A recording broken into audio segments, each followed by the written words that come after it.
campus clash now has lawmakers calling for the UMKC Chancellor to resign, marking 100 days of Davidson Hawley. What have our newest elected leaders done or not done for you since arriving in Washington? Plus, is this the new look for the most talked about and most beleaguered spot of land in Johnson County?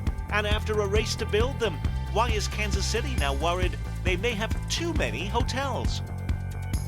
Week in Review is made possible through the generous support of Dave and Jamie Cummings, Bob and Marlise Gorley, Smithfield Foods, Haas and Wilkerson Insurance, the Courtney S. Turner Charitable Trust, John H. Mize and Bank of America N.A. co-trustees, and by viewers like you. Thank you. Hello everyone, I'm Nick Haynes. We have the why behind the what of your local news, and we track some of the stories you might have missed that may soon be impacting you and your family. Pouring through the week's headlines, Brian Ellison, who covers Missouri politics and government for KCUR News. Keeping tabs on the news from behind a microphone at KCMO Talk Radio, Pete Mundo. From 41 Action News, reporter Stephen Dial. And leading the editorial page of your Kansas City Star, Colleen Nelson. It's been a rough few days for our hometown university, UMKC, with threats by lawmakers to cut off funding and to push for the removal of its leader. That after students disrupted a conservative commentator's appearance on campus. I know, I seem so hateful. You guys seem lovely and sweet. Well, it's very difficult to use my platform when people use the heckler's veto to try to shut up any opinion that disagrees.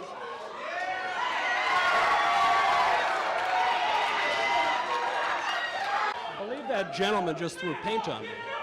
I woke up this morning expecting an apology for being assaulted during a lecture that I was invited to give at the University of Missouri. Instead, I was smeared baselessly as a bigot.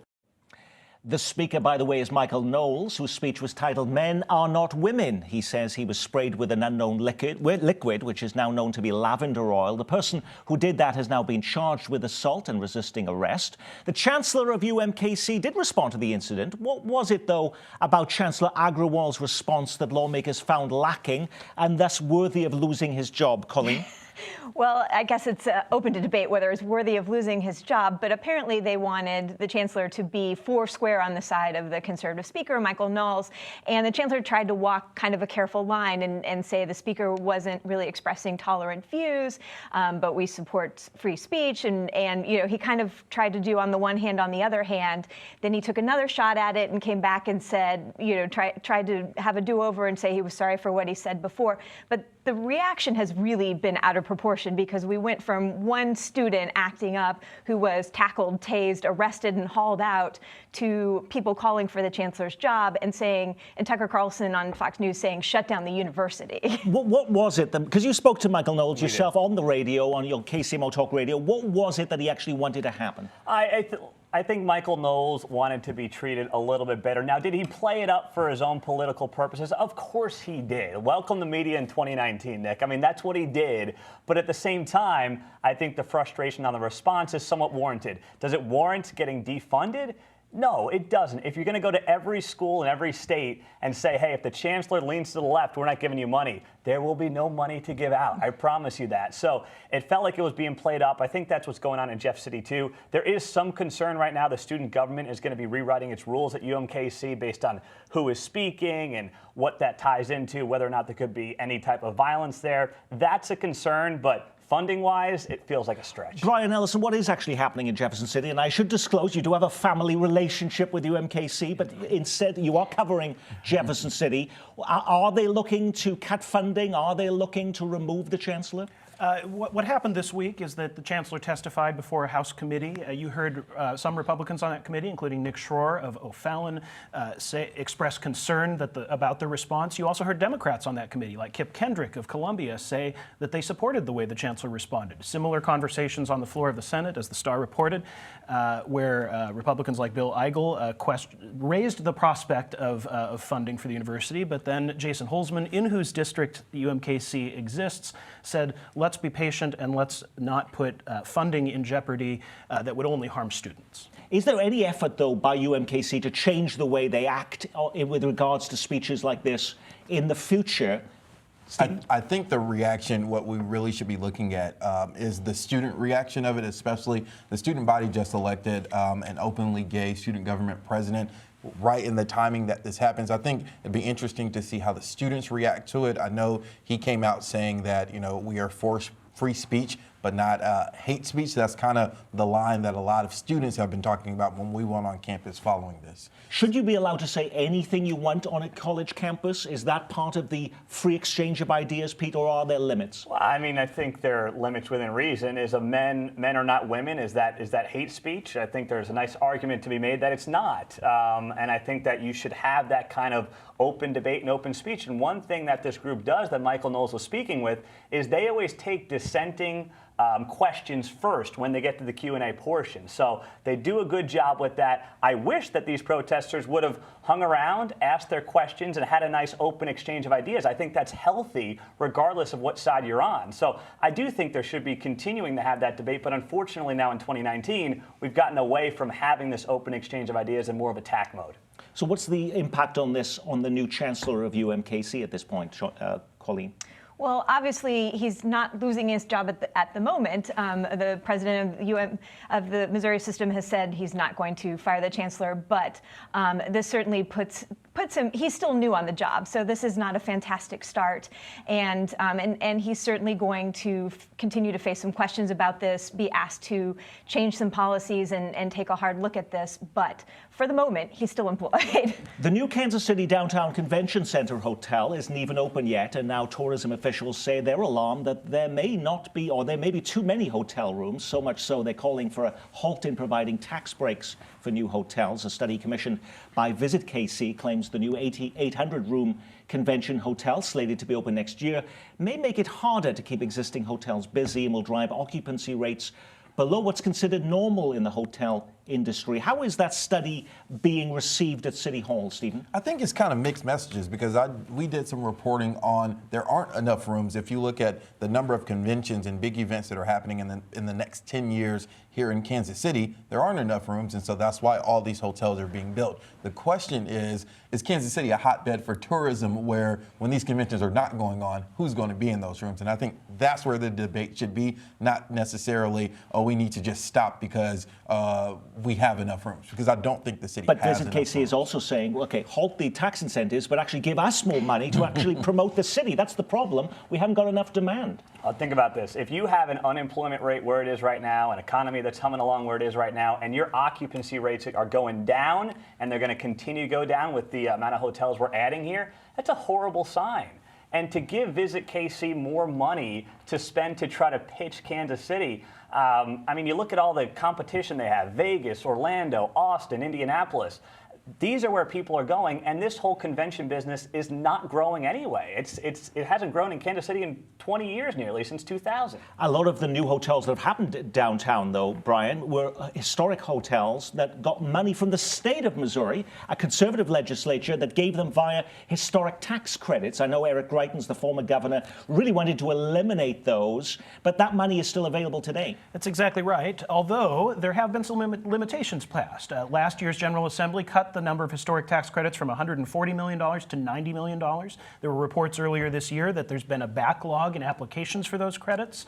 The broader context is that as revenues have decreased because of tax cuts that the legislature has passed, tax credits is one of the places that even Republican legislators have been looking to make up that difference. I wouldn't be surprised if we see far fewer of those historic tax credits going forward. And as we go into a brand new mayoral race, of course, I mean, are there candidates running currently, Jolie Justice and Quinton Lucas, who would actually trim back any of those incentives for hotels, Colleen? Yes, so it's interesting because this comes against the backdrop of a larger debate about incentives at City Hall, and there's a ballot question in the June election about whether there should be a ceiling on the incentives that we offer. And so Quinton Lucas appears more willing to go down that path and say we need to place stricter limits on tax incentives, and Jolie Justice has not gone as far in saying that. So this will definitely be part of the mayor's race. Yeah, and I mean, Quinton has tried to put caps on that, and that's something he's proposed. So he's certainly, of the two candidates, more likely to go down that road.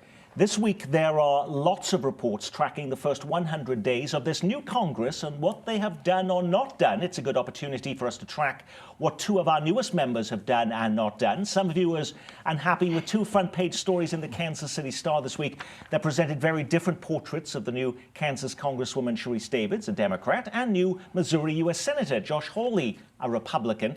Davids is praised in one story for her quiet approach that is endearing her to fellow Democrats, while Hawley is described as being defiant in his first 100 days in Washington. Is having a quiet approach and being defiant not comparable descriptions, Colleen? Well, it's interesting that readers were unhappy with those descriptions because I think that's exactly how Sharice Davids would describe herself and how Josh Hawley would describe himself. I mean, we're not attaching labels to them that they would disagree with. And Sharice Davids has taken a very low-key approach, in contrast to some of the freshman congressional representatives who've become instant celebrities. She's stayed below the radar, said, I have a lot to learn, and has really kind of hewed closely to party leadership. Josh Hawley has clashed with Mitch McConnell and has said, I'm going to be my own person, and sometimes I'm going to stand up to the party. And so these are decisions that each of them has made, and they're sending a message by doing that. That quiet approach could be so quiet that I saw in that story that security in Congress had to stop her because they didn't even know she was a congresswoman. So, hey, I'm one of them, you know. So what has she actually achieved, Stephen? Well, achieved, that's hard to say. The quiet approach, what's interesting to see is, will that quiet approach help her when it comes campaign time to say, what have you done for us lately? Senator Hawley likes to take shots at the Star. I know that Senator Hawley enjoys saying that he's not going to be bullied. He's found his niche of taking on big tech. He's been talking about prescription drugs. Hawley, I think everything is going right for him in his playbook. I think Sharice thinks everything's going right for her. But what has he achieved? Well, nothing really. But as far as trying to have hearings on being critical of big tech and making privacy concerns more in the limelight, I think he can put his hat on that. But in fairness, what has any first-year senator achieved so far in this term? It's a very conflicted Congress. It's hard for anyone to say they've achieved anything. But in particular, first-year senators take years before they develop a reputation. A lot of people compare Senator Hawley to Senator Ben Sasse of Nebraska. He gave his first speech on the floor of the Senate in November of his first term. Hawley has not been nearly so quiet, but in terms of accomplishments, I think it's a little too early to say. Pete? What Sharice Davids has achieved is, to Colleen's point, she is not Alexandria Ocasio-Cortez and she is not Ilhan Omar. To the leadership in the Democrat Party, to people like Nancy Pelosi, she has stayed in line. She has quietly gone about her business, whatever that means, and she has not caused a ruckus. That's been her success. Now, to Brian's point, there's not a lot of success you're going to have in 100 days in the Senate or in the House. To Hawley's end, what he's done so far is he has made a brand for himself. He has made a name for himself in 3 months in D.C. He's on a lot of cable news shows, especially on Fox.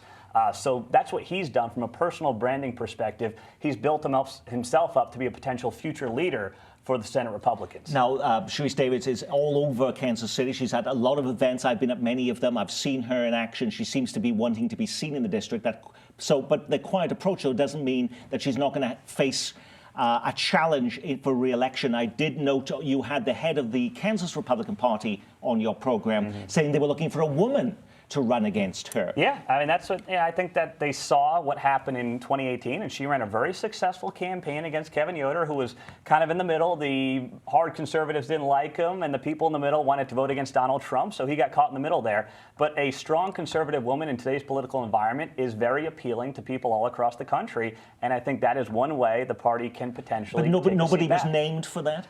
Nobody was named. No one was named. I tried to press on the names. Nobody was named. Now, how important are endorsements to you? When a group you like makes an endorsement of a political candidate, does it influence the way you vote? This week, the candidates to be the next mayor of Kansas City are putting the power of endorsements to the test. In one corner is Quinton Lucas, who just secured the endorsement of the Fraternal Order of Police, just days after receiving the endorsement of the Firefighters Union. Not to be outdone, Jolie Justice picks up the endorsement of Forward KC, which champions issues important to Northland residents.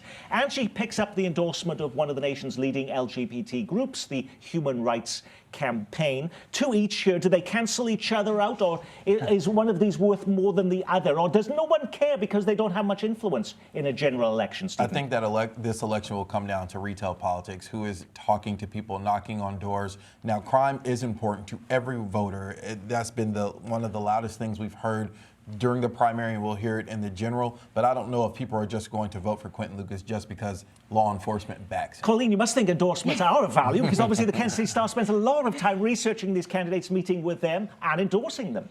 Some endorsements are more valuable than others, I would argue, but no, we see value in them, and that's because we do sit down with every single candidate. We interview them at length. We do additional research, and so we think this is a service we can provide to readers, particularly in local elections where they may have limited information about candidates. Every single city council seat is on the ballot. They have a lot of candidates to sort through. And we sit down and we not only make an endorsement, but we explain in great detail why we've endorsed a candidate and what they believe in, so you can make up your own mind and decide whether you agree with that reasoning. Brian. I think that is where endorsements can really have a lot of influence. It's on the council races, a little down ballot, where there's going to be much less media coverage. But there is one place where I think they matter even in the mayoral race, which is when those endorsements come with money. It isn't just that the police are endorsing Quinton Lucas, it's that they're going to send out postcards saying they're endorsing Quinton Lucas. And I think over time, as you said, retail politics will decide this race. A little bit of money goes a long way in buying postcards and social media pushes and yard signs. In November, Missouri voters approved Amendment 1 that promised to clean up government in the state from campaign contributions to lobbyist gifts. But a significant part of that ballot measure that would change the way legislative districts are drawn is now under attack. Instead of appointing an independent state demographer to craft those political maps, Missouri lawmakers want to appoint a panel of residents who would be in charge of drawing them up. But if the best government is government closest to the people, what is wrong with letting a panel of Missouri residents take over redistricting, Pete? The whole thing is kind of falling apart, and it is a mess. I don't think that's a good way to do it, but I also think overturning the will of the people is a massive mistake on the part of Republicans in Jefferson City. Why is this so important to them to do this?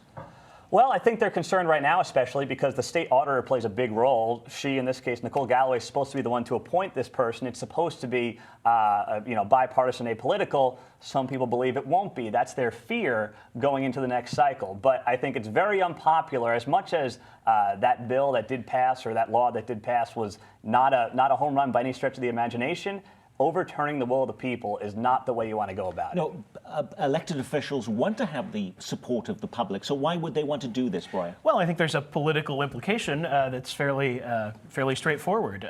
Republicans currently have supermajorities in Jefferson City in both the House and the Senate, and they are concerned that a process, which this process is intended to do, make each race more competitive. The particular criteria that the demographer has to follow say that you make each race to the point where each party might have a fighting chance. That would be bad for Republicans, and they currently control things in Jeff City. No, there's a lot of national talk about reforming our election system. There are people who want to abolish the Electoral College and add ranked choice voting, allow people to register to vote on election day itself. Your state lawmakers are listening.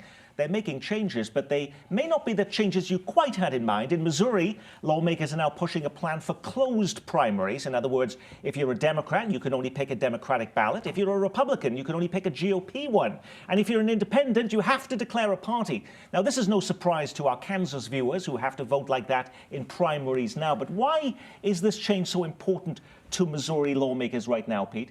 I think they're looking at it and they're saying, okay, I think there's concern that with the state shifting so far to the Republican side of the aisle, that Democrats, and there's this, some people come to this conclusion that they are going to end up voting in Republican primaries and throwing things in ways that they don't want to happen. So I think that's what's going on from their end.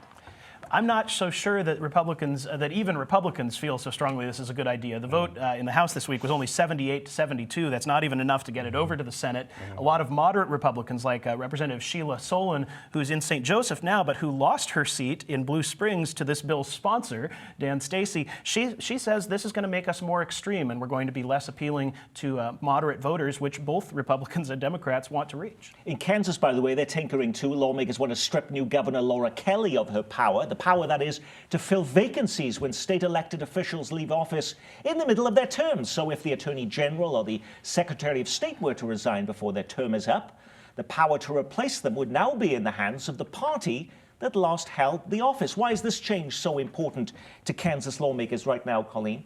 Well, they're looking ahead. They see the Senate race in Kansas next year, and we already have one state official who is in that race. We have other state officials who are potentially going to get in that race, and Republicans look over and they see a Democratic governor who has the power to appoint the replacement for any of these state officials who might resign to run for Senate or if they win that race. And so Republicans were fine with the governor making these appointments until the governor was a Democrat and until they were staring down the possibility of folks leaving office and Laura Kelly choosing the replacement. So some of these folks like Derek Schmidt, the Attorney General, and we also have Jake LaTurner, the State Treasurer, are looking potentially to run, and some of them are, against Pat Roberts next year for the U.S. Senate race. Right, and I mean, this all comes down, and I know we're going to talk about it in a while. I mean, this is just politics. This is politics. It's messy.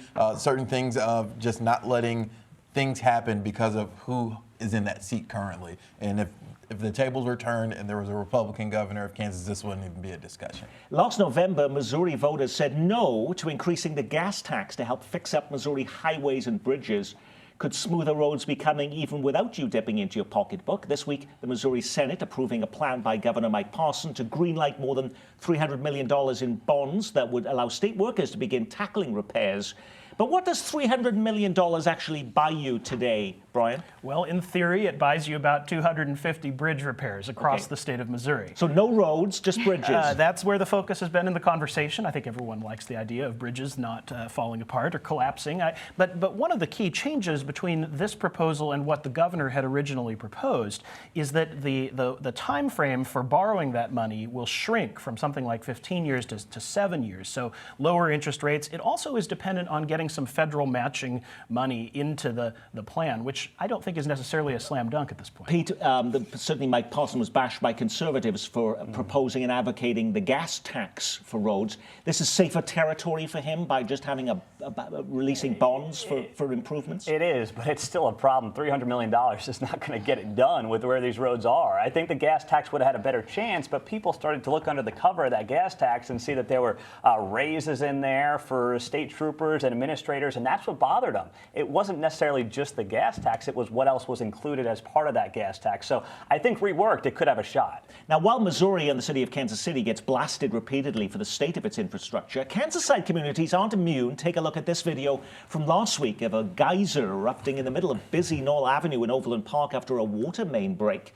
So failures really do happen all across the metro, Colleen. Right. Infrastructure is not in perfect shape on the Kansas side.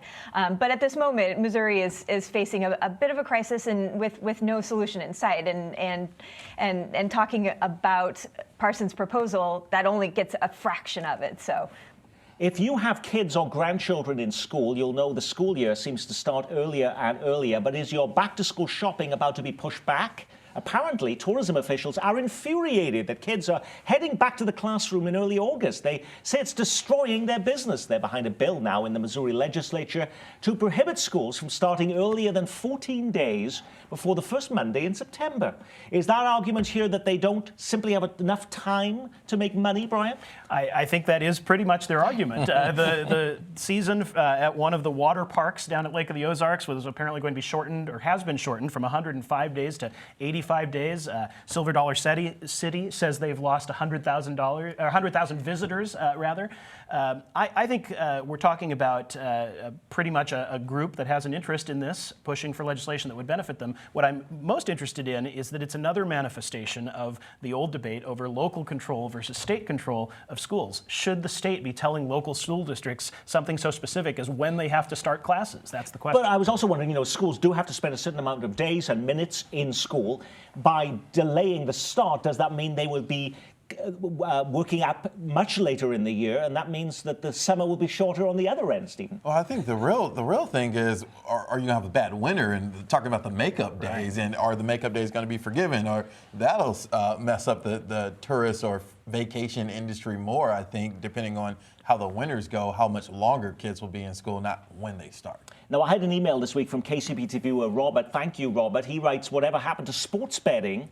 There was a lot of talk about that in both Kansas and Missouri, that they would be taking that up. Heard a little about it then, but nothing since, he says. Are they about to seal the deal on that, or have they given up on that idea? Stephen, you were talking about that in Kansas. I think it's popular in both states. It recently, and correct me if I'm wrong, passed a committee in that, on the Missouri side. On the Kansas side, they've been focused on getting that education funding and some other key issues. Sports betting is a flashy thing that can bring revenue to both states. It seems like it has stalled. I can't give you an answer of if it's going to pass either state this session. So not much optimism for Rob, but if he wanted to do sports betting this year? It's moving through the process on the Missouri side, so he may want to consider moving to across the state line. All righty. Well, last week, the city's oldest independent movie house closed. The Tivoli in Westport was a victim, some industry insiders claimed, of the Netflix effect. Fewer people heading out to movies, preferring instead to watch from the comfort of their own home. So what are we to make this week of plans to add 10 more movie screens to the Metro, this time at one of the most beleaguered properties in our entire city? I'm talking about the long-talked-about Mission Gateway development on the site of the former Mission Mall of Shawnee Mission Parkway. It was once going to be the region's biggest aquarium, then a Walmart. Now our Metro's largest and greatest movie paradise, Colleen? Right, so there is a Netflix effect, and traditional theaters are having trouble getting folks to sit in traditional seats without all the bells and whistles, and so what you see being built here are really fancy movie theaters with reclining seats and heated seats, and they bring you drinks, and you can have a meal. They got heated seats. Is that what makes this so successful? There are bowling alleys. I mean, all sorts of bells and whistles. Zip lines and axe throwing. They will have that. Right. I mean, as someone with a 4-month-old, I have not been to the movies at all lately. But I'll tell you as well, as a millennial, I don't know anybody that says, hey, we're going to make a night out to the movies. I don't know anybody that's done that. I have, at the radio station, we have head down to Cinetopia in Overland Park and been there a couple times. Place never been full. So it just doesn't seem to me like a great investment right now. Well, that is our week in review. Our thanks to our news reviewers. From all of us here at KCPT, thanks for spending part of your Easter and Passover weekend with us.